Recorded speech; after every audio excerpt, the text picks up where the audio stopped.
Hello everyone, my name is ECHQS and welcome to another League of Legends video. In this video I'll be talking about how to play a good Thresh. So this is going to be kind of a new series I'm going to try and do every Wednesday when I have the time. I know Wednesday is my free day, but I thought this would be a really good addition to my channel. Where I try to teach you guys how to be a better support. So, Thresh, I'm going to be starting out with items. You don't really need to focus on the later items. You got really to adapt to the enemy team and see what they get. The only items you need to worry about at the beginning is your choice between Ancient Coin or Relic Shield. And then the way you always rush for any support is Sightstone. So that's just a no-brainer. You got to get Sightstone for that vision. So let me first start out with Ancient Coin. Ancient Coin is not a bad item to start off with. I just do not prefer it. So what Ancient Coin does is, why you build it is to get that talisman at the end. What the talisman does is you hit that active and then you will rush and get the gaining amount of speed, so then you can throw that hook and just get the chasing hooks. And all it does at the early game is it gives you amount of gold per every minion death. Now, why I do not like Ancient Coin is because you will be squishy at the beginning, and for a while till you get that next item like a Randuin's or anything like that, or a Locket. You will be squishy till you get that next item, which could be in like 20 minutes. And then it only benefits you. You will only get the gold. You will only get the move speed. Now, with Relic Shield, is what it does is you have these 4, or at the beginning 2 executions, which every time you execute a minion, you will give health to you and your ADC and the gold to you and your ADC. Now, I like this better because 1, it gives you health. You get to start off with your tankiness, and then 2, it also helps your ADC stay in the lane for their sustain. Now, why Relic Shield isn't preferred on Thresh is because they doesn't have that 35% execution. Usually with a Braum or Leona, it is easy to get Relic Shield procced because it is an execute. You just hit the minion. If they're below 30 or 35 health, it just executes them and you will get the minion. But that is only with melee champs. Thresh is not a melee champ, so you will have to kill that minion like you are CCing like an ADC or a top laner or mid laner.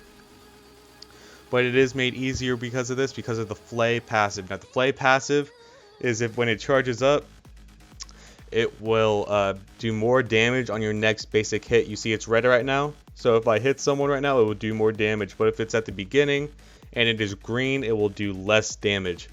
So what you want to do is you want to wait till you want to be patient until you get that red Flay passive going, so you do more damage and execute that minion, and make sure you do not miss it. Because if you do miss it, that is gold away from your ADC. And you really want to have that Relic Shield. It gives you health and it gives you gold and does the same things with your ADC. And for my next topic, the Relic Shield will help for it, is be aggressive. You want to be in front and you want to try and just be as aggressive you can. See if you can land those hooks. Even if you don't have the hook ready, just have pressure and make them think you have a hook, so they will just kind of back off and they will not hit those minions and make them miss CS. The only time I will not be aggressive is I'm going against a Blitzcrank, and that's because his pull, if he pulls you, you do not have any escapes really, except for your flash, and you do not want your flash burned because you want to have that ready for your flash hooks. And then another reason is if your ADC gets hooked, you want to stay in the back and throw that lantern and get them out of harm's way. And another reason to die, as I say this, is don't be afraid to die as a Thresh. So you'll see that if you land a hook into a team fight and you use that Flay, get like a 3-man knockup, and you die and they get a triple, that is completely worth it. You have won the trade for your team only for your death, and they got 3. As long as you benefit for your death, like your ADC gets first blood and you die right after because of a tower shot or something, that is perfectly fine. As long as your team benefits off of your death, it is perfectly fine if you die. just keep in mind you got to choose when you want to go all in, because if you do die and you choose the wrong situation, you will lose it. Not lose it for your team. You will lose the trade for your team. It'll become quickly not worth, and for your death if you have not given your team something in return. If you die and you get nothing off it, you're giving a free kill to the enemy ADC. And now the next topic I want to talk about is don't be afraid to throw your hooks. Because as you've seen at the beginning of the video, I threw that hook at Sejuani, and it was a risky hook, and I got it at the very end, and that gave us a free kill because I took that risk. The only thing you need to worry about, and it's more crucial at the beginning, is why it's a bigger risk, is the cooldown time is 18 seconds, and then your mana is wasted. But those are the only things you have to worry about, and later in the game you don't really have to worry about it if you build cooldown reduction like a Frozen Heart. And yeah, just throw those hooks any chance you get. Be risky. It may look like a bad hook, but if they walk into it, that could be a kill or even a first blood. The next thing I want to talk about is the lantern. You want to really be crucial of the lantern. It can save any one of your teammates' lives. If you throw the lantern if they're hooked, or even if they're in a 3-man gank and you're far behind that tower, you throw that lantern, you save your ADC's life out of a 3-man gank. That means your ADC can stay in lane after they leave and get more CS, and maybe even get more CS than the other ADC. And then another thing is that if they're standing right next to you, even if like they're not far away, they're like right next to you and they don't need to grab it, throw your lantern on the ADC just to give them that extra shield, and maybe that'll let them live.